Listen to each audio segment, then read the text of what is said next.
มาแล้วทุกท่านอีสุรีแม็กปี2021 4ประตูโตสูงเกี่ยวกับพวกงามๆตา LED ส้มหนาใหม่ราคา600ปลายเนาะเดี๋ยวพาทุกท่านไปรับชั้นเหมือนทั้งสองให้เอง JN เล่าคาโดนเล่าครับเองผู้รีวิวโจนัสจะสอน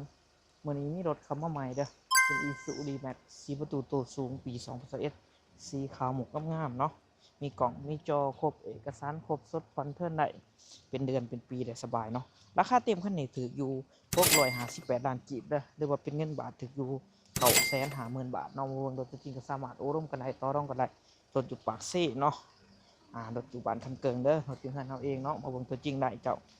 ขายเองบ่ผ่านในหนาเด้อมาต่อมาลองมาโอบมาลมกันตัวจริงได้เจ้าเนาะมีของแจกของแถมได้หลายอย่างเนาะสวยๆงามๆสวมหน้าบอกหน้าใหม่เนาะไผมักกระทักมาได้ก่อน733โต679มีค่าแนะนำให้เนาะคัน1 5ล้านนะ15ล้านกีบเด้อสำหรับพาคนมาซื้อมาขายทุกท่านมาเบิ่งทางในเนาะข้างในจะให้มาเป็นพวงมาลัยมัลติฟังก์ชันเนาะเข้มใหม่น้อยเนาะ60,000ปลายเด้อเกี่ยวกับปุ๊ก6สปีดเบาะหนังเลยทุกท่านเด้อกล่องจอที่ว่าให้มาครบเลยสวยๆงามๆมาเบิ่งทางหลังงามเนาะเป็นเบาะหนังให้ดอกพลานงามเนาะสวยๆชั้นเต็มเด้อมีกล่องถอยเกี่ยวกับปุ๊ก6สปีดทุกท่านรถงามจาก DAN ส่งดอกส่งล่างเนี่ยรับประกันให้ได้นอกได้เนื้อยังงามเด้อทั้งดอกทั้งล่างบ่มีการตามการปีมิดออกมิดอัพเนี่ยเดิมทุกจุดทุกวันส่งดอกส่งล่างเนี่ยเนาะอย่างสกปรกสกวนมีครบเลยส่งดอกส่งล่างงามเดี๋ยวเอาบุท่านเอาใส่เนาะกระดิกกระเจครบกล่องพวงสะดวกสบายเนาะแอร์เย็นหอดดังได้คันนี้จักนิ่มๆแน่นๆประหยัดน้ำมันสำหรับอีซูดีแม็ก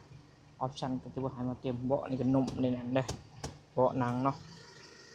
สวยๆมิดอาร์คเดิมๆบัวตำบัวปีนประกันให้แอนเนาะเป็นถ่ายของปีซ่าน้ำใสเสเอ็ดได้รถฟังเสียงจักนิ่มๆแน่นๆเนาะหัวบซึมหัวหนองข้อน็อตในสภาพเดิมหัวท่านแกะท่านหมาท่านหนองท่านหนาเนาะในสภาพเดิมบัวตำบัวปีนรับประกันให้ได้สภาพหัวน็อตจักนิ่มๆแน่นๆประกอบโลโก้ทุกอย่างเริ่มจากโรงงานวัดเจ้าซิลิโคนยิบขังนิ่มเนาะจักนิ่มจักเดิมๆวัดน้ำมันเครื่องโมมีโมมีควันเดิมทุกท่านเลยจักนิ่มเอาฝากไปเติมทุกท่านเด้อกับ Isuzu D-Max เนาะปี2021เกี่ยวกับพวกตัวสูงสีขาวหมกงามๆคันนี้เจ้าเนาะสีสวยกล่องจอนี่ให้มาครบเด้อทุกท่านเด้อสดพรเท่าไหร่เป็นเดือนปีๆได้สบายราคาเต็มคันนี้ถืออยู่658ล้านกีบด้วยว่าเป็นเงินบาทก็ถืออยู่250,000 บาทมาเบิ่งตัวจริงกับโอร่มกันได้ต่อรองกันได้รถแม่นเฮารถเฮาเองเอามาเองเนาะบ่ผ่านได้หนองได้หนาเด้อมาโอมาร่วมกันได้เจ้าทุกคนราคาด้วยว่า